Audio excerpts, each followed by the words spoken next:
Hey, folks, Doff and Dale here with, Mandy Morielli, and this is our new and podcast. yeah, and it's called This and 50 Cents, and it's the podcast you didn't ask for, but we're going But to you're give it getting to it. you anyway. All right. And we've got uh, uh, what we hope to be a great opening episode about Randy Travis and AI, but we wanted to tell you first why we're here. And so I'll turn it over to Mandy. Oh no, I think everybody wants to hear from you. Why are we here, Dale? Tell them why we're here. Oh, well, I guess we're here to give unsolicited opinions about things that really don't matter. Exactly. And that's what we're good at. And Okay. And it's a good excuse for us to chat once a week because we don't see each other nearly enough anymore.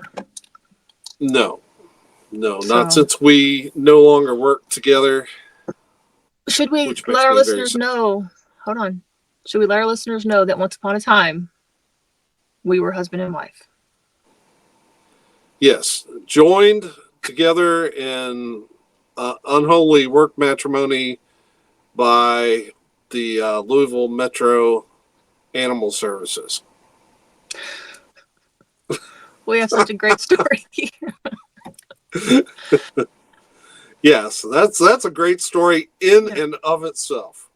So Dale And is my ex work husband. We've been divorced twice. twice. All right. You left me twice. And I'm going to And leave you again. so should we hit that story Hit what real story? quick? Sure. Have at it. The Because we okay. can, we can, So we can, all of this. yeah. Punch it in where it needs to go. So at our former place of employment, there was a colony of alley cats, which I was feeding at the time, and Which he generally, thought he was, no, he wasn't feeding. He was their father. These were his babies. yeah, they were.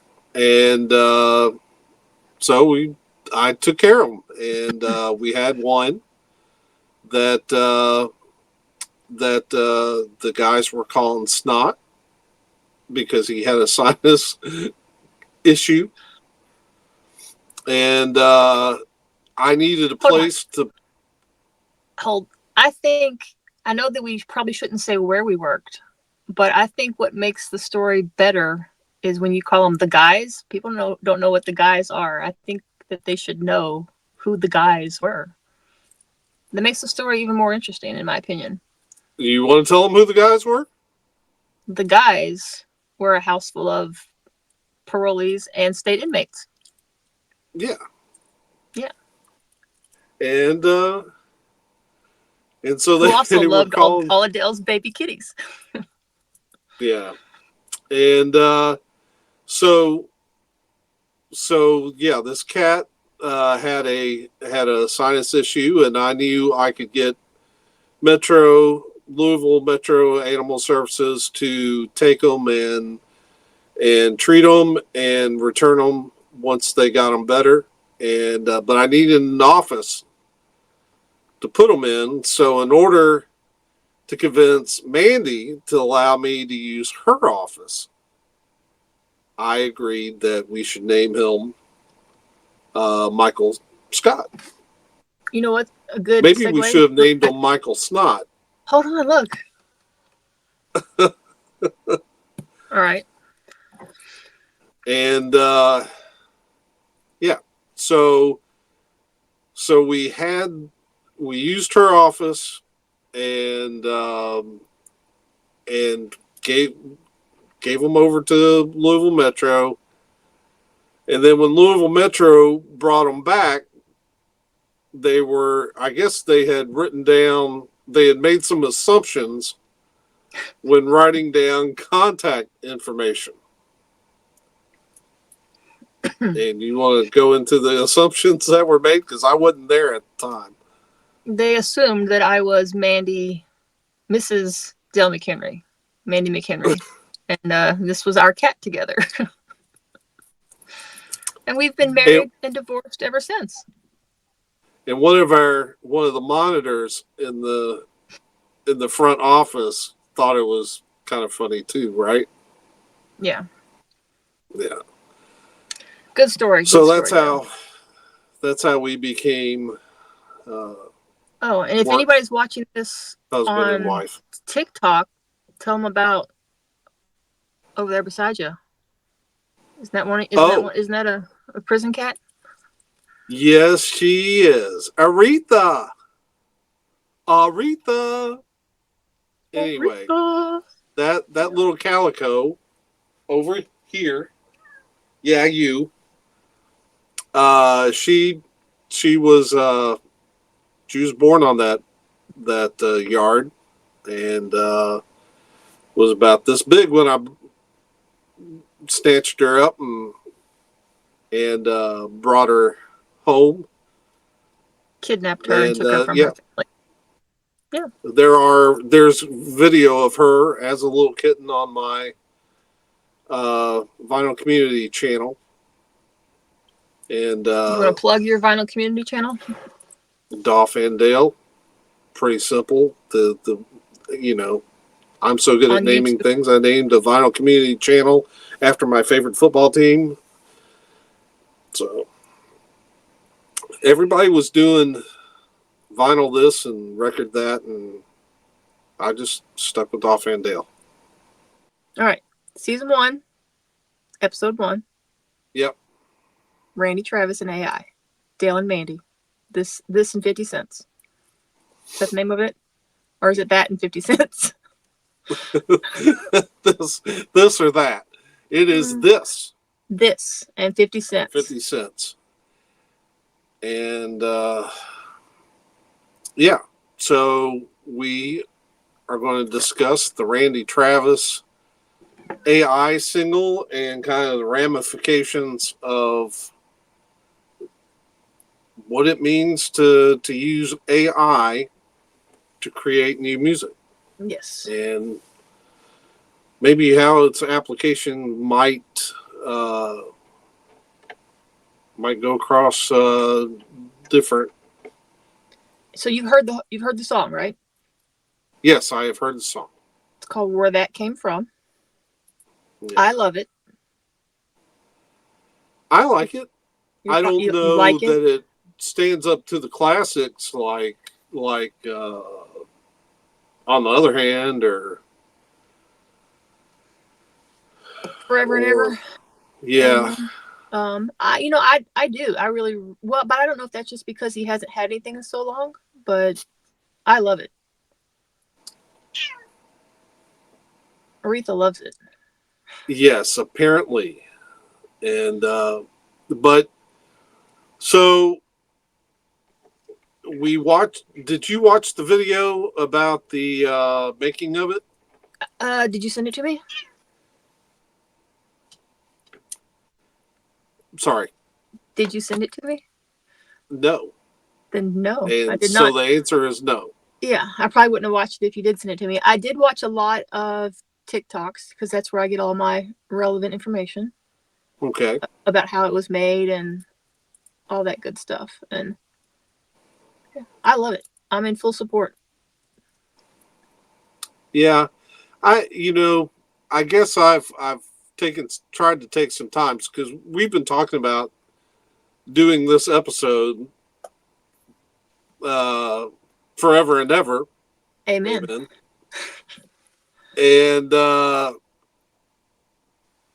And so it got me thinking about there's so many aspects of this to kind of take into consideration. I think I was a little more on board when I thought maybe he had a hand in writing it. Yeah, I didn't realize that he didn't write it either. Like I don't know to what extreme his stroke, like, I mean, I know obviously he can't speak, but like intellectually, is he still there? I think so. Yeah. I don't think that's. I mean, it's hard without being able to communicate with them. It's kind of hard. It would be hard for anyone except somebody close to him to be able to to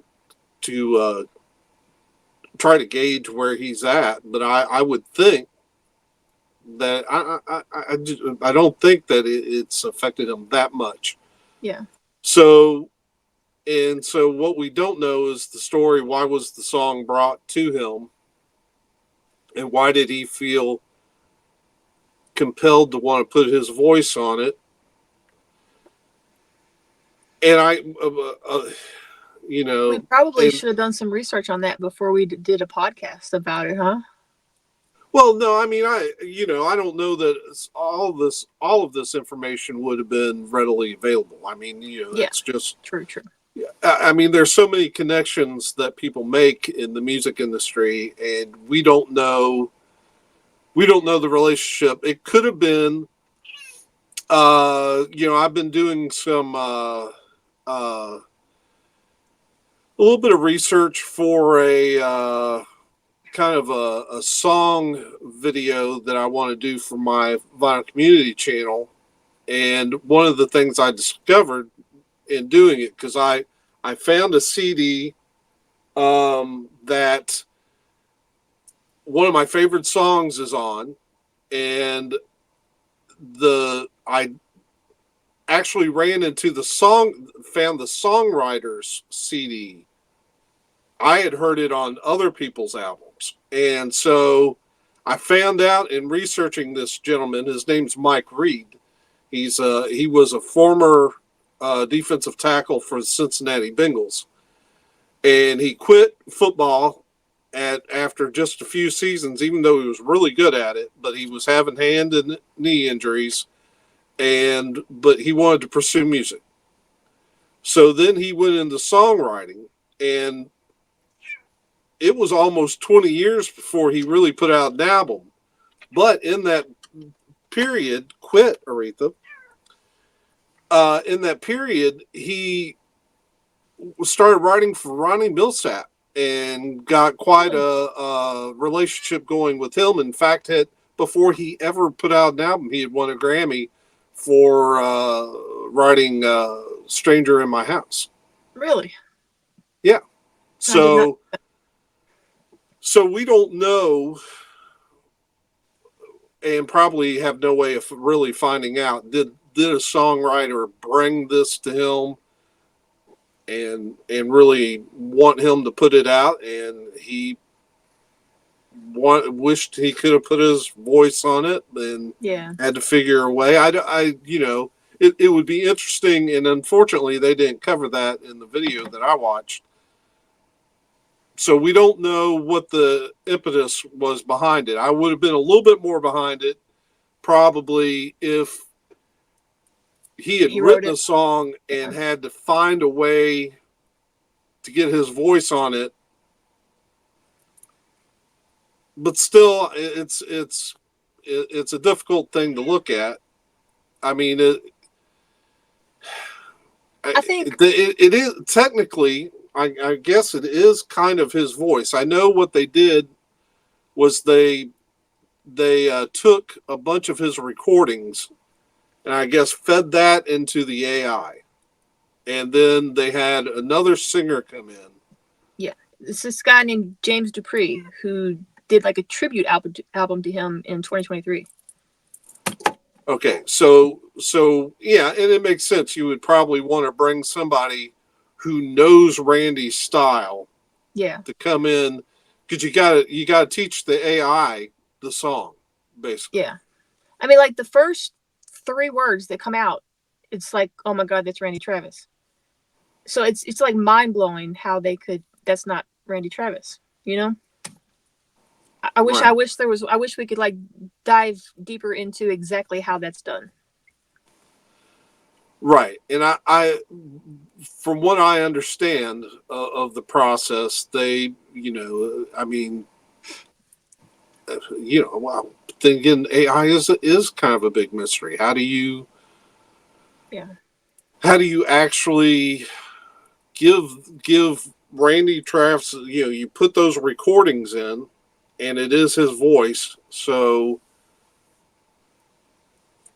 but then, like they were in that same video, they were talking about trying to get a second song done, but the problem was, and I heard the engineer tell the vocalist, the vibrato in the voice was a little off.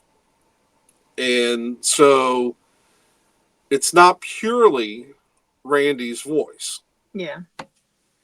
And see, and that leads to another thing. It probably doesn't work that great with every singer, because to me there are different types of singers. You have kind of the character singers, which is kind of where I see Randy, and guys like Johnny Cash, where they're not going to come out and do a lot of vocal runs.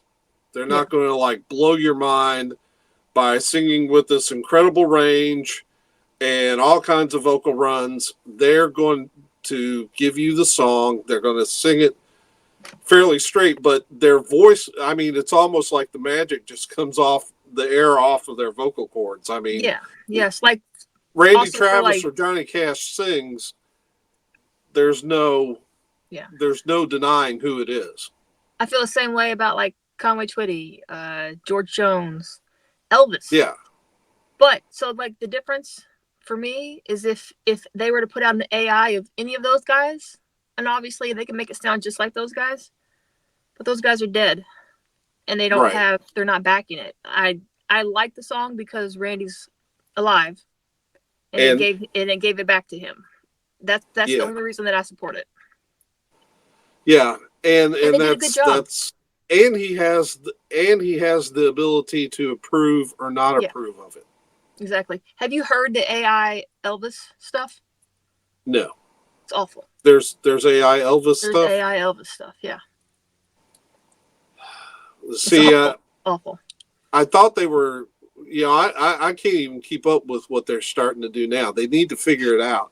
Yeah. I know earlier this year they put out a Beatles song that had some AI in it, but I don't think they were creating anything that wasn't already there. They were just using the technology to kind of match the production quality. If I understood that right. They were just kind of matching the production quality, and the AI allowed them to do that to where they could get the song done. But yeah, I mean, it's like, and there's so many choices that singers make. I mean, just the phrasing alone. I mean, you've got just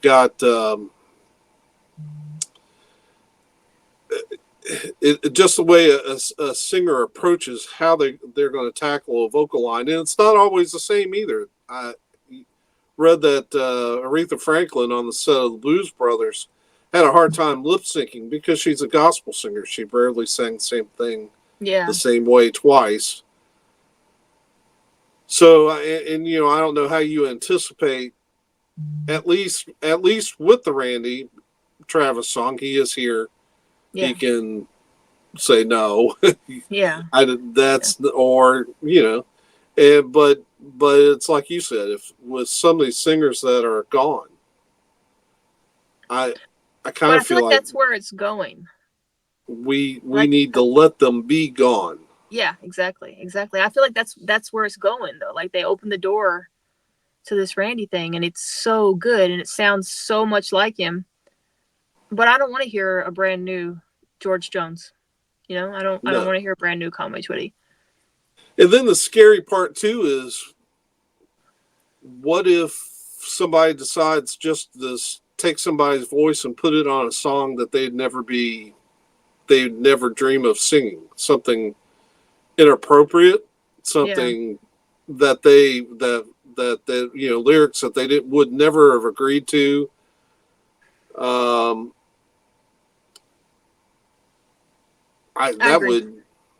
That would be terrible. Yeah. So I agree. That's why I say I support it, because he supports it. And to be fair, I was actually reading about them this afternoon.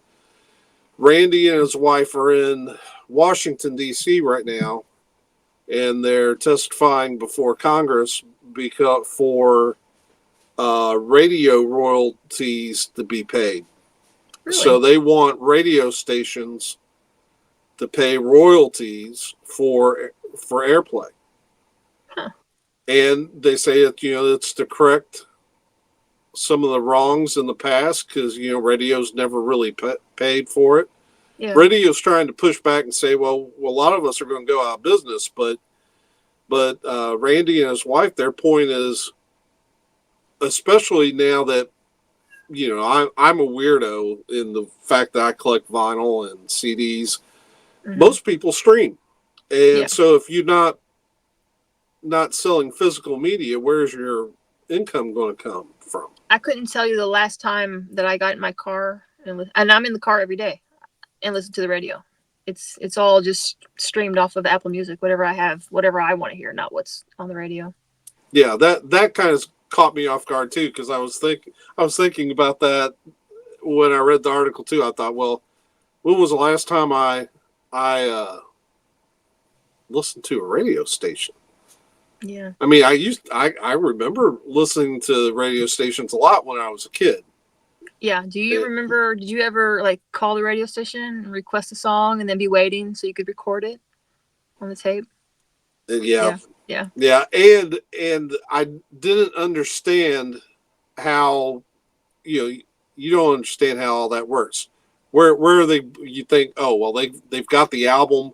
No, they probably have a 45. And I would call. This is back in the days when I was getting into Kiss, and I would call, and I'd ask for Ace Frehley, "Shock Me," which wasn't a big single, and they would say, "Sorry, guy, we only got Gene Simmons, or no, we only got Calling Dr. Love." And then, that's Gene Simmons' song. I was like, all right, if that's all you got. And then I'd call them the next week and ask for the same song. They're never going to get that song. But I'm still calling every week asking for Ace Frehley, "Shock Me," and getting Calling Dr. Love. Days are over. It's not Radio is out of style. Yeah. But I mean, yeah. And listening to Casey Kasem, was he still around when you were listening? Was he still around when I was listening? I know the name, and I mean, no, I know the name. You know the name? I was gonna say, did he do the New Year's Eve thing? But isn't that somebody else? That's Dick Clark. Okay, same That's thing. who you're thinking of. Same person. Okay. Yeah. Yeah, Dick Clark. Dick Clark was great too, American Bandstand, but that was probably off the air. I bet you. Did you ever watch Night Tracks? Night Tracks? Yeah. No, never heard of it. Okay. No, there's a lot of old stuff that I'm into, because I'm probably like 20 years older than I am, but I think you're 40 years older than I am, so you might be you might be a little beyond. Yeah. Oh well. Yeah. So, yeah. So the Travises are in DC trying to get some radio royalties going. Yeah. I'm just wondering how much that would actually be because even the streaming, I don't think the streaming guys get. Well, I guess if you're as big as Randy Travis, yeah, the royalties would be really big. Yeah. Would be big. I wonder what they've made off of this song. Huh? I wonder what they've made off of this song. Yeah, I don't know. I didn't. That's one thing I didn't think about was see how well it charted or. Yeah. God, we are so bad at this. Huh? We're so bad at this. Yeah. Well, I mean, they don't do charts I guess they still do charts like they used to. I just don't know who's on the charts, so I never I'm gonna bothered to Google it. look I'm gonna Google how anymore. far it got. So veering off of the Randy Travis, but still on the AI, have you seen or heard that they're doing like deceased loved ones? You can send in recordings that you have of their voice, and they'll let you have a conversation with your deceased loved one through AI. That I hadn't heard of. I did read an article, and I think I did send you the article where we're talking about making. Is it maybe it was that same thing, the same process where Same they were process, talking? yeah. I know that like you can make a. People were making like I guess you could make like a Siri, only it would sound like your deceased loved one. Oh yeah. It's kind of like that, except I guess you can. From what I understand, you can preemptively tell them what you're wanting to have a conversation about, and they've got it geared up and ready to go. So by the time that you call or make the video chat or whatever with them, they've got the answers for you. So like you can't just ask them something spontaneous and your loved one's going to answer you. It's like pre-recorded stuff. Yeah, I don't get that. Yeah, I wouldn't want that. And because to me, you're never going to get. I don't know how you would ever get. You're never going to be able. It's going to be hollow. Yeah, Whatever it is, exactly. it's kind of like I was talking to Todd Sheen, my buddy back in Danville, and we were discussing dreams and stuff. And I said, we had a mutual friend that had passed, and I said, did you ever dream about him? And he said, yeah, and I said, did you find any comfort in it? And he was like, no, because he wasn't really there. And I kind of felt the same way, because I know the first year after my mom died, she would pop up in my dreams a lot. And I would actually be conscious enough of the fact that she's already passed that somewhere in the dream I would like stop and say, Mom, how are you here? You died. And of course she'd just Hmm. be And standing there just kind of find hollow blank. any comfort in it? Huh? Like you didn't like her being in your dreams? Not like that. No. Oh, it's been probably 6-7 months since I've had one, but I love it. I love it. Really? Absolutely. Does it feel like, do you have conversations that? Yeah, but I still know that they're not there. Like I know they're gone, Yeah. but they still communicate. Whether it's real or not real, or if it's just something that my mind needs to comfort me, I don't know. But I love it. I love it. I fall asleep at night hoping, like nightly, like I hope that I see them tonight. Yeah. Yeah. For me, it was just more unsettling than anything. That's interesting. I can't really think about why they were so just unsettling, except that just seeing her and not being able to. There was no connection there, and the lights are on but nobody's home thing. Just really, that's the way it felt to me, and yeah, that to me was more creepy. Yeah. Well, than anything. But people. I sincerely hope that you eventually get a good one, because I think it's very comforting, very much so. I do think that there were several times though, I felt like I would wake up and I'd feel like she had been upset with me because I had done something or not done something, and those bugged me. Yeah.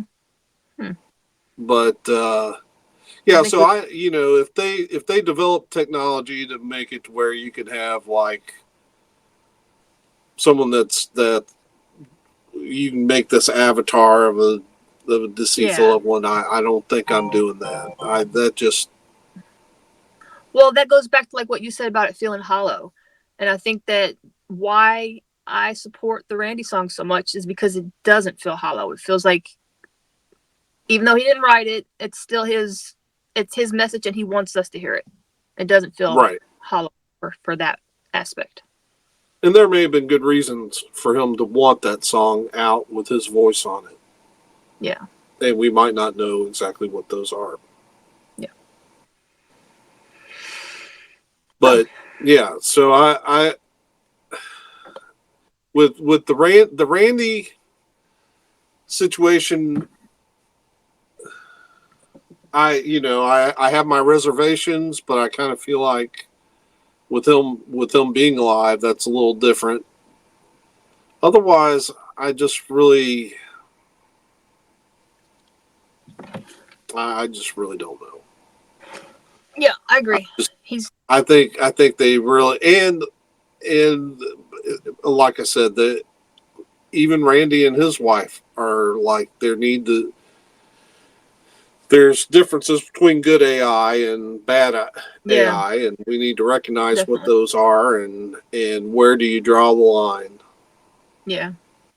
And so I do hope they come up with some legislation. I think they need to especially protect families of deceased people from having their likeness images or likenesses of their family member used, posthumously.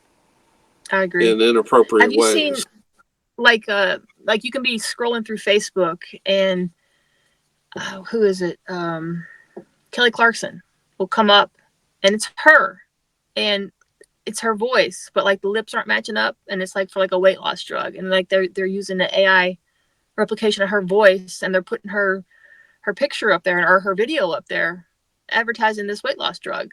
And it's clearly not her. Like she, you know what I mean? Like she's talking about something totally different on a talk show or whatever. And they're using it to make you think, oh, Kelly Clarkson used this and this is how she lost weight. So now you need to buy it as well. Yeah. Oh, it's all right. The deep fakes are already, they're just so scary. I mean, I was watching a video the other day where there was a narrative being pushed and, you're trying to decide whether or not